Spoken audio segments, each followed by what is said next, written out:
Global bozor talablariga tez moslashish zarur bo'lgan yana bir tarmoq bu elektrotexnika sohasi. Chunki bu tarmoq mamlakatimiz sanoatining driverlaridan biri. So'nggi 7 yilda tarmoqda eksport hajmi 7 barobarga o'sgan va geografiyasi 63 ta davlatga yetgan. Hozirgi kunda tarmoqda 500 ga yaqin korxona bo'lib, ularda 27 mingdan ziyod yurtdoshimiz ishlamoqda. Ushbu salohiyatni oshirish maqsadida shu yil 22-yanvarda O'zbekiston Respublikasi Prezidentining elektrotexnika sanoatini rivojlantirishni yangi bosqichga olib chiqishga doir qo'shimcha chora-tadbirlar to'g'risidagi qarori qabul qilingan edi. Unga muvofiq yuqori qo'shilgan qiymatli mahsulotlar ishlab chiqarishni rag'batlantirish, investitsiyalar va xorijiy brendlarni jalb etish, tajriba konstruktorlik ishlarini rivojlantirish choralari ko'rilmoqda. 22-aprel kuni davlatimiz rahbari elektrotexnika sohasida joriy yil birinchi chorakda qilingan ishlar va navbatdagi vazifalarga oid taqdimot bilan tanishdi. Joriy yil birinchi chorakda tarmoqda ishlab chiqarish hajmi 7 trillion so'mdan oshgan. Qariyb 310 million dollarlik mahsulot eksport qilinib, bu ko'rsatkich 1,3 barobar o'sgan. Shu davrda 55 million dollarlik investitsiya o'zlashtirilgan. Joriy yilda ishlab chiqarish hajmini 43 trillion so'mga yetkazish, qariyb 5 trillion so'mlik mahsulotlarni mahalliylashtirish ko'zda tutilgan. Umumiy qiymati 656 million dollarlik 71 ta loyihani amalga oshirib, 4600 ta ish o'rni ochish mo'ljallangan. Eksport miqdori 1 milliard 700 million dollarga,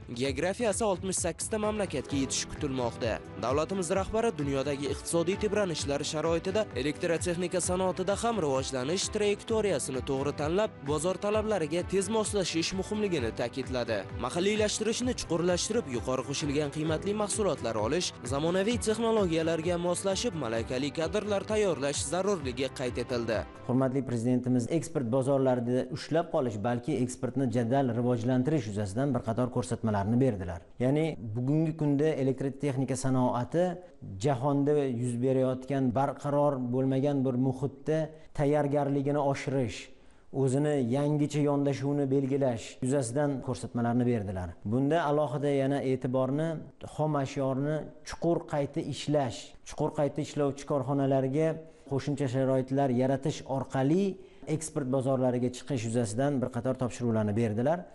Bu loyihalar doirasida qay turdagi mahsulotlar ishlab chiqariladi, u mahsulotlarda qo'shilgan qiymat qancha bo'ladi va qaysi davlatlarga bu mahsulotlarni eksportini amalga oshirishimiz yuzasidan barcha rejalarimizni ko'rsatib o'tdik. Hurmatli Prezidentimiz oldimizga qo'ygan vazifa shundan iborat bo'ldiki, bu rejalar hali yetarli emasligi, yana kattaroq marralarni olishimiz, yirik katta xalqaro kompaniyalarni jalb qilish va u orqali 3-davlatlarga eksport qilish yuzasidan topshiriqlarni berdilar.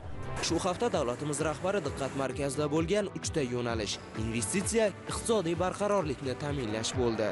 Yakuniy maqsad investitsiyalarning nafaqat hajmi, balki sifati ham oshib, bu aholining farovonligi, oddiy odamlarning daromadli bo'lishiga xizmat qilsin.